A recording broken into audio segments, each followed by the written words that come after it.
I was like, wow, this is embarrassing for the WNBA. Honestly, not going to apologize for that. I'm a competitor. I want to win. I shouldn't get over that. I should use it as fuel, which is exactly what I'm doing. I'm working really hard. I'm doing everything I can to use Unrivaled for exactly what I was built to, build my game. Like, I wish we were treated better in our other places of work, you know? But also the WNBA has punished Napheesa Collier for openly endorsing her rival league, Unrivaled, at league events.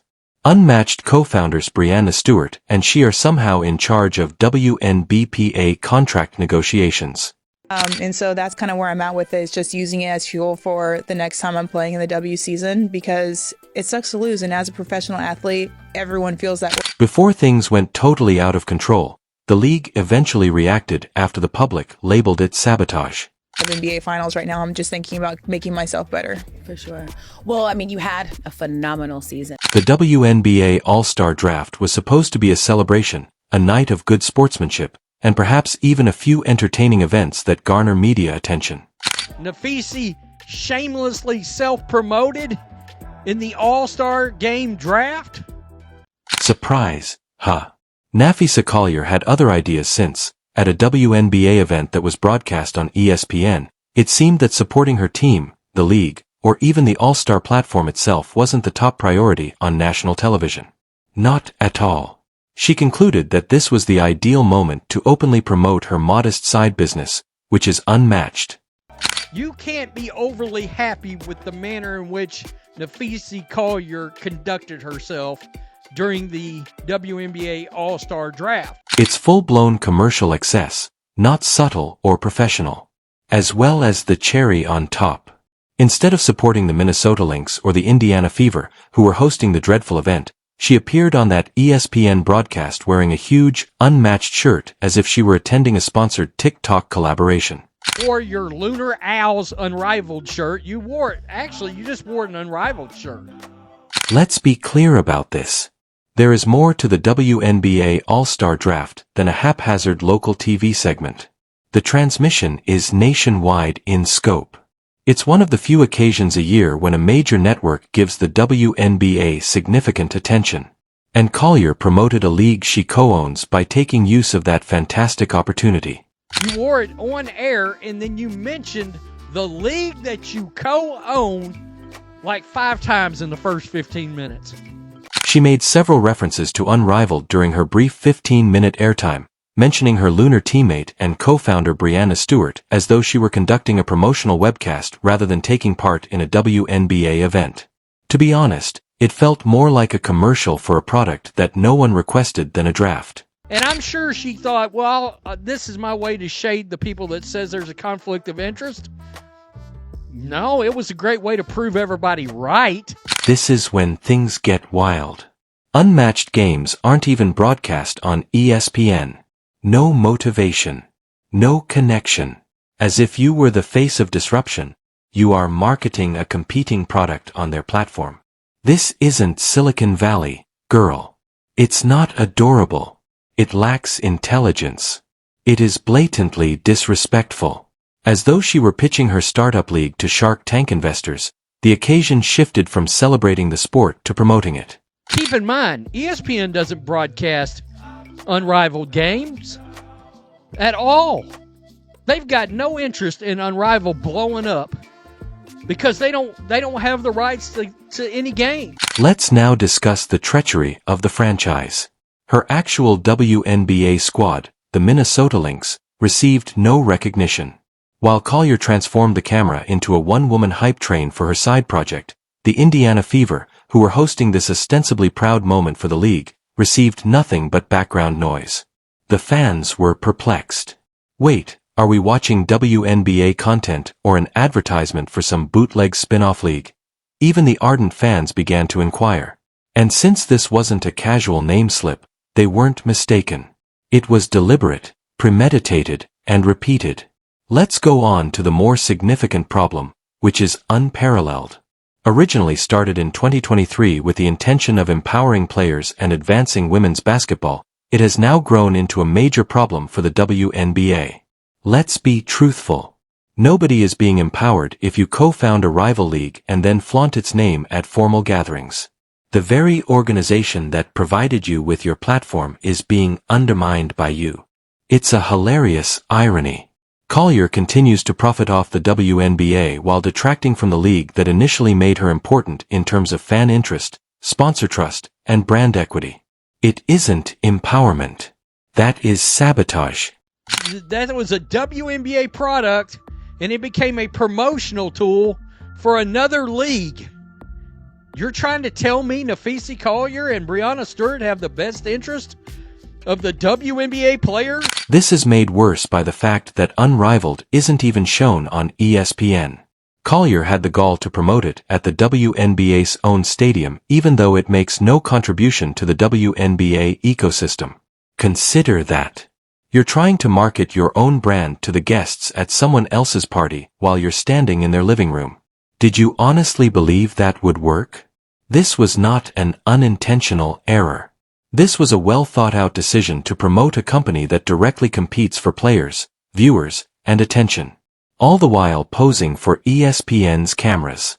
Perhaps bold. Astute? Not at all. And being really present, like I'm so focused on Unrivaled right now. I want to win this championship right now. However, if you felt it was awful, let's look at the data because Unrivaled isn't exactly dominating the market. Only a few of its games have received over 85,000 views. Indeed, not even 6 figures. For the sake of influence and branding, Napheesa still believed it was a good idea to take advantage of the hundreds of thousands of people who regularly watch WNBA All-Star broadcasts, light up the limelight, and destroy the reputation of her own league. Such a phenomenal league so far. But is there this element of also just like in the WNBA still fills a hole because it still allows us to grow our game and to build our brand sponsorships, which a lot of people don't realize that we make most of our money off the court. You choose to squander broadcast time on a new side project that isn't even demonstrating that it can last a full season while attending a nationally televised WNBA event.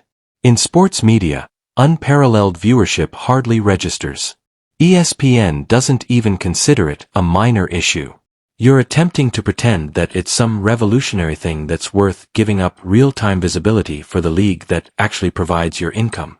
Be honest. Everyone feels that way. That's why we're great, because you hate losing. So I'm kind of just using it to better myself because you can't change the past, but hopefully I can, do a different outcome for the future. And let's not even discuss how this affects sponsors and business associates. Instead of a player who uses corporate broadcasts to promote her league like she's operating a pop-up shop, companies join up to associate with professionalism, legacy, and a polished brand. It exudes the enthusiasm of a novice startup. It informs marketers, hey, invest in us, but we might turn your airtime into a self-promotion fest for something you're not even involved in. Do you believe that gives you confidence? And she gave him a middle finger by talking about the Unrivaled League. I got to give Caitlin Clark credit. That trading Cheryl Reeves hating ass off her team was beautiful. Not to be overlooked is timing. The WNBA is seeking to extend their season to 50 games in the midst of all of this. Their goal is to increase the size of club rosters. They are battling to demonstrate that they are deserving of greater funding, media attention, and deals.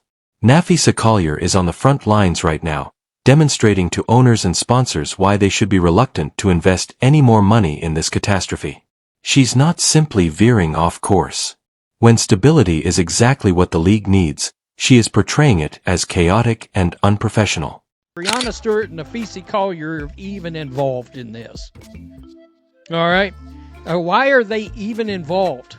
So, anyway. Therefore, while players, supporters, and franchise owners are looking for advancement, harmony, and long-term agreements, Napheesa Collier is out there using a national platform to promote her brand, her agenda, and her side league, all the while pretending to be a devoted WNBA ambassador.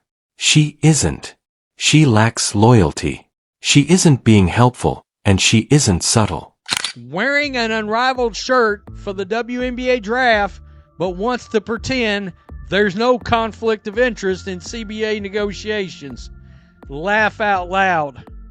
This was not an avant-garde attempt to upend the established quo. It was a careless, ego-driven choice that revealed all the flaws in her priorities. She wasn't speaking on behalf of the league. She wasn't acting on behalf of her group. She utilized a nationally televised league-sponsored occasion to promote her brand, side project, and personal interests, as though the WNBA was merely a stepping stone to her aspirations of becoming a business. I mean, wow. We still pretending the WNBA doesn't have a conflict of interest with Unrivaled after Napheese shamelessly self-promoted in the All-Star Game draft? For a moment, consider the scenario in which Tom Brady entered the NFL's CBA negotiations with the words, "Don't worry guys, I got this," after co-founding the XFL while still a Patriot. He would be laughed out of the room by you. However, this circus is not only permitted in the WNBA, but it is also in charge of the talks. And it gets worse. Guess who stands to gain if the WNBA is unable to reach an agreement, or if negotiations break down and a lockout occurs? Unmatched. The same league that Stewart and Collier play in. It's similar to a fox negotiating a new henhouse security system. Fee sat on ESPN and pushed Unrivaled propaganda for 30 straight minutes. But there's no conflict of interest, right? Right? Players like Satu Sabali immediately branded the owner's proposed proposal for the new CBA as a slap in the face. Breanna Stewart also hopped on that bandwagon, claiming that the offer disregarded all of our arguments. And see, that might well be the case. However, you have to wonder why the people who are yelling the loudest are also the ones who stand to benefit the most from a complete breakdown in negotiations. It's not subtle at all. It seems like they're attempting to push players out of the WNBA and into their own backyard the more irate and histrionic Collier and Stewart become about how unfair the league is. This is manipulation, not leadership. I say again, as a fan, Unrivaled owners, especially Unrivaled co-founders, the owners came back with an offer. And Satu Sabali said it was a slap in the face. Breanna Stewart echoed that sentiment on Thursday by saying it felt like the players were, quote, ignored. Then came the criticism because social media wasn't going to overlook this one, and fans aren't stupid. The internet erupted in support of Collier following her little all-star prank in which she transformed ESPN into a glorified, unmatched advertisement. Screenshots of her daring, unmatched garment went viral on X, with commenters and fans describing it as a sabotage attempt concealed behind a smile. And not a good one at that. Thank